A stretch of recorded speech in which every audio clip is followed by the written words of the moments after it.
Hello అందరికీ. చూస్తుండగానే Dasara celebrations, Bathukamma celebrations అయిపోయినాయి కదా. అసలు నాకైతే నేను మిస్ అయ్యాను అనిపిస్తుంది. అయినా మా ఊర్లో అంతగానే ఏం జరగలేండి, మేము కూడా దూరం వెళ్ళాలి. సో అప్పటి వరకే మా పిల్లలతోటి రిస్క్ అనిపిస్తుంది, మళ్ళీ వెంటనే రిటర్న్ అవుతాం. జస్ట్ ఏదో అందరు కనిపిస్తారు అనే ఆశతోటి వెళ్తాం, కానీ మళ్ళీ అక్కడ పోయినాక ఎవరి సోకులు వాళ్ళు చూసుకుంటే సరిపోతుంది, ఎవరిని ఎవరు పట్టించుకోరు. ఇలా అన్నానని ఎవరు ఫీల్ కావద్దు, ఎవరిని ఊహించి నేను అనట్లేదు. బట్ అట్లనే ఉంటుంది కదా సిచ్యువేషన్. మీరేమంటారో కామెంట్ చేయండి. ఇంతకీ దసరా రోజు మెయిన్గా దసరా రోజు మనం ఏం చేస్తాం?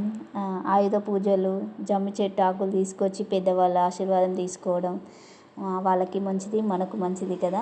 అంతేకాకుండా పాలపిట్ట దర్శనం, పాలపిట్ట కూర్చున్నప్పుడు కాకుండా ఎగిరేటప్పుడు మనం కోరిక కోరుకుంటే అది వెళ్ళి దేవునికి చెప్తుందంట. సో అందుకే పాలపిట్ట దర్శనం చేసుకుంటారు.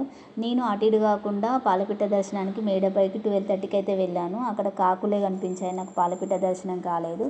ఇదంతా నమ్ముతానో నమ్మరో నాకు తెలియదు, కానీ కొన్ని కొన్ని బాగుంటాయి కాబట్టి నేను నమ్ముతాను. మీరేమంటారు? ఇంతకీ అందరికీ happy Dasara. Thanks for watching. మేమైతే సూపర్ మార్కెట్కి వెళ్ళాం.